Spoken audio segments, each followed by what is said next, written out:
Welcome to Adla Blue number 511. I'm going to answer two questions today. The first question is, why do I call it Intergalactic Neo-Swedenborgianism? So, I currently have a Facebook page, which will probably not last much longer because we're in the year 2020 and Facebook it seems to be kind of not aging very well. But the Facebook page is called Intergalactic Neo-Swedenborgianism. Intergalactic Neo-Swedenborgianism. And the reason I call it intergalactic is because we, generally speaking, modern people, we, meaning people who understand me in English, generally understand now that we are in a galaxy, and that if you get a good pair of binoculars on a clear night, you can look through the binoculars out of our galaxy, and you can look at the Andromeda galaxy. So anybody who has any experience with astronomy, which means looking at the stars and space and planets and such, and one of the fun things to look at if you get a pair of binoculars and you practice binocular astronomy is the Andromeda galaxy. Just a quick little aside. Another interesting thing to look at is to look at the Milky Way with a pair of binoculars. Go somewhere really clear. Go with somebody to someplace really clear, and you bring a couple pairs of binoculars where you can see the Milky Way, and you look directly into the whiteness, the white kind of areas of the Milky Way. And what it turns into is just a field of stars, huge field of stars. So, this is like day one of your astronomy class, right? So this is not advanced knowledge. It's not advanced knowledge that we are in a galaxy, and you can take a pair of binoculars and look out of our entire galaxy at the Andromeda galaxy, which is another galaxy far across space. And so the reason I call this intergalactic Neo-Swedenborgianism is because Swedenborg himself wrote a book called Other Planets. And in Other Planets, he travels not only across the galaxy to other planets, but he also describes the planets in our solar system. And if you're a reader of Martin Gardner is a great debunker of bad science. And Martin Gardner uses this book of Swedenborg's called Other Planets to debunk Swedenborg. So what Martin Gardner says is, why did Swedenborg only visit the 5 planets that were then known in like the 1750s or so? Because what Martin Gardner says is that if he was really out of his body traveling through the galaxy, traveling through the solar system, he would have pointed out that there were 2 other planets that we didn't know about at the time. And he didn't. And so, while that does debunk Swedenborg to some extent, that is a building block of Neo-Swedenborgianism. So Neo-Swedenborgianism uses that as evidence. That idea that Swedenborg only visited the planets he knew about. The idea that I learned from Martin Gardner, who, by the way, was pals with my grandfather.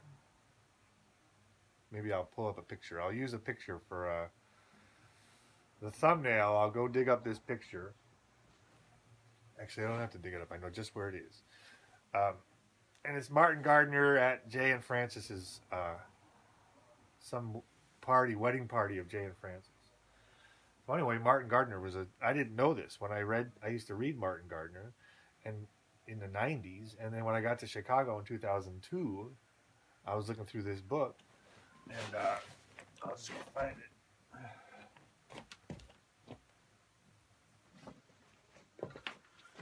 I was looking through this book. This is Frances Ireland Marshall. My First 50 Years, by which she means in magic. Frances, my step grandmother. Here she is with, there's Laurie Ireland, and there's Frances Ireland. And Laurie Ireland died, and she married my grandfather. And there's a nice picture of Frances. She was a magician herself, and she also was a magician's assistant. She wrote books on doing magic for kids. She was a huge success. Oh, here's the picture I'm talking about. So, J. Marshall, Frances Ireland Marshall. Mr. and Mrs. J. Marshall entertained on the occasion of being married 30 days. So they had a party because they were married 30 days. There's Martin Gardner right in the back. And who's next to Martin Gardner?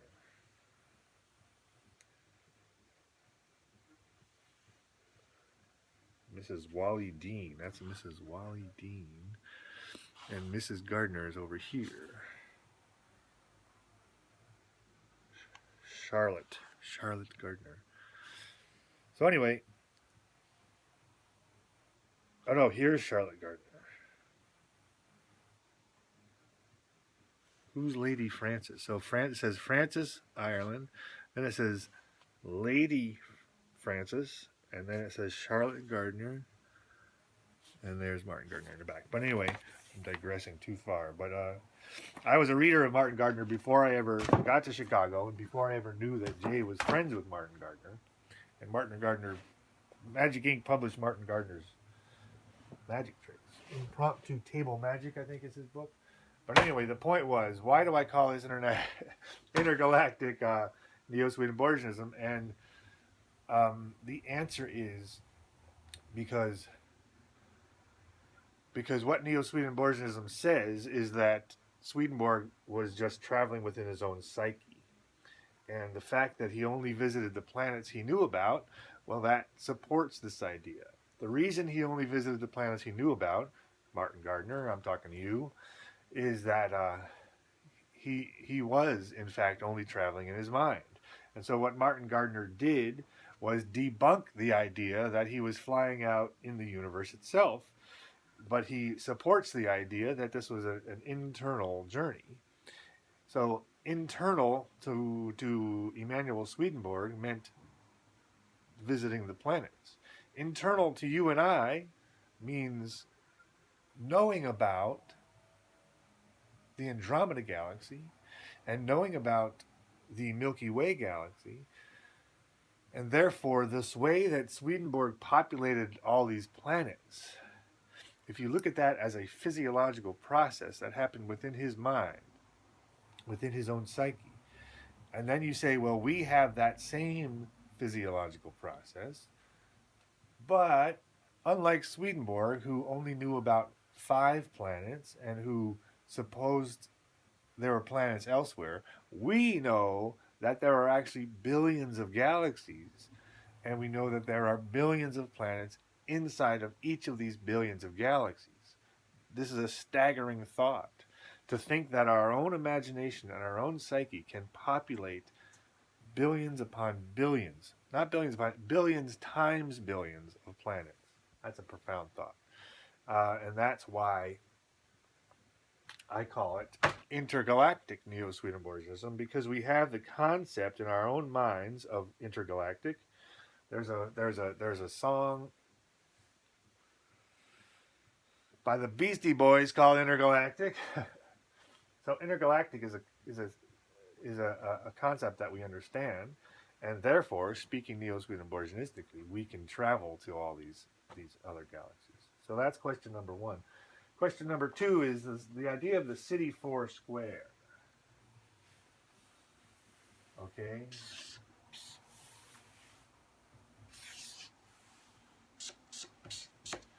I speaking Neo-Swedenborgianistically, I mean something specific by the city four square.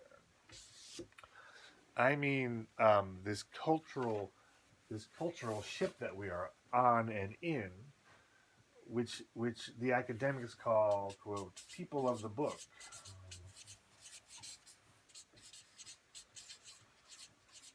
That's what academics refer. That's an academic phrase, generally talking about Jews, Christians, and Muslims. And I include Rastafari in this. And the only reason I do is because it's accurate, and to not include them would be less accurate. So we're striving for accuracy here. Well, this people of the book, Jews, Christians, Muslims, Rasta, I call that the city four square. Now, nobody else uses this sense for the city four square, just me. So this is unique to Neo-Swedenborgianism. But I think that the four of us, or the four of them, depending if you're one of them or not, are the drivers of our culture. So if you speak English and you understand me, you are part of Western culture. And Western culture has a trajectory. Begins, the Jews prophesize a Messiah. The Christians claim the Messiah. The Muslims we don't talk about quite yet. But the Rasta, the Messiah, the Messiah who promised to return, has returned. So if you're a Rasta, and I'm not saying I'm Rasta, I'm an academic looking at the religions of the world, right? So, but if a person is Rasta, this promise of Jesus to return has been fulfilled in the person of His Imperial Majesty,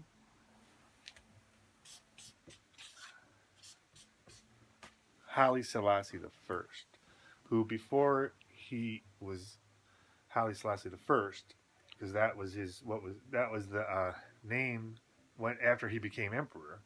Before he was that, he was a prince, and the word for prince is in their language is Ras.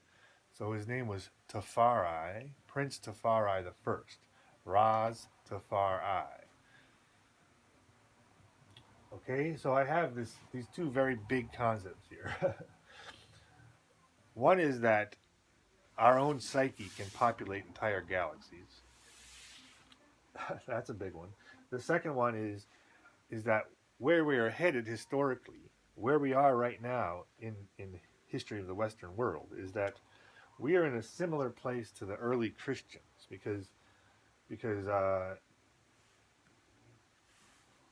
Christianity did not become the religion of the realm until about the year 300, when Constantine declared Christianity the religion of the realm, and they had this big P for some reason on their flags. That meant that.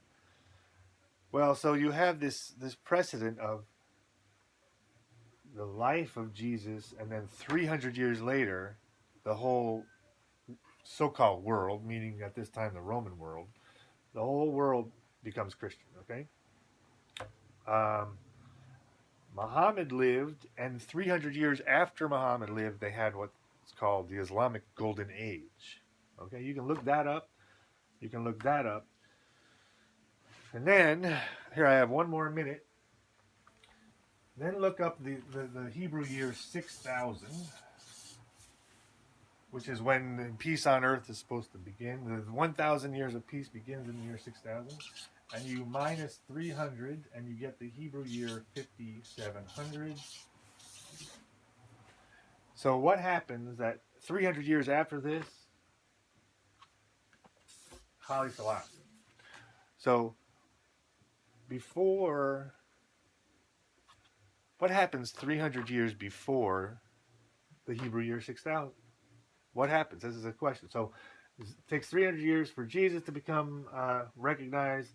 It takes 300 years for the Islamic Golden Age. And what I'm saying is 300 years after the time of Haile Selassie, which coincides directly with the year 6000, we have world peace beginning. Thanks. See you. Bye.